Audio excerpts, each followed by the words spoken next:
living above the line. So this is a concept that could change your life. I feel like it changed mine, and it can definitely change your health. And it's really cool because this concept carries across to all areas of our life, but is especially important when we are trying to get healthy, because a lot of the things that prevent us from getting healthy, I have found, are in our mind, right?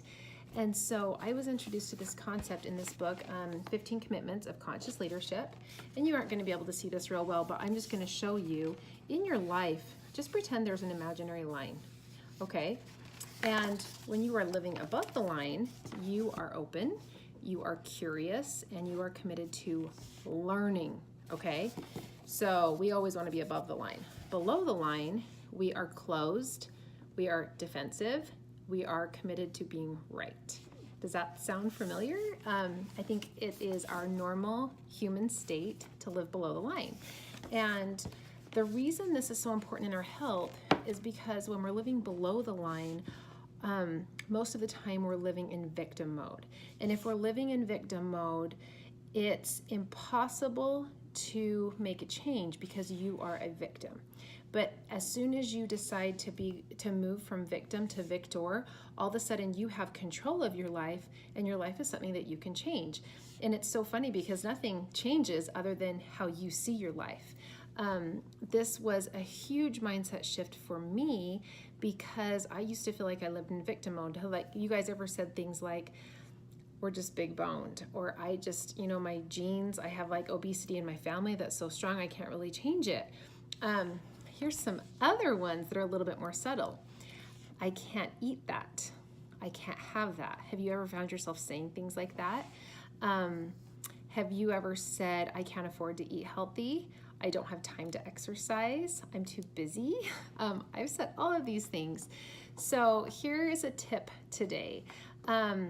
Anytime you feel yourself saying these little excuses or making an excuse, switch it and take your power back, okay? So taking your power back is getting yourself above the line.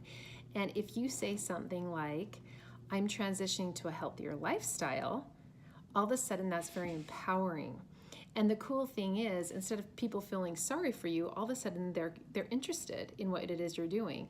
So sometimes you're embarrassed because you're not participating with everybody else in maybe like the birthday cake or the dessert or the donut run. And if you say you can't eat that, everyone feels sorry for you, right? Because you're the victim. But if you say, I'm transitioning to a healthier lifestyle, or I'm trying to keep my blood sugars, balanced, all of a sudden people are like, I should do that. Now they're jealous of you. So do you see the little shift that takes place? I can't afford to eat healthy. I can't afford a gym membership. I don't have time to exercise. I'm too busy. What if instead of saying these little things to yourself, you say something like this? I haven't made it a priority, or I've been prioritizing other things. Isn't that really the truth? Even if you're going back to school, or like whatever it is you're doing, maybe you're a PTA president, or you are building a business and you're putting every bit of time and energy into it. You are prioritizing other things. Now that's empowering. So take your power back, get yourself above a line, get yourself out of victim mode, and here's the last little tip I have for you. Take extreme ownership.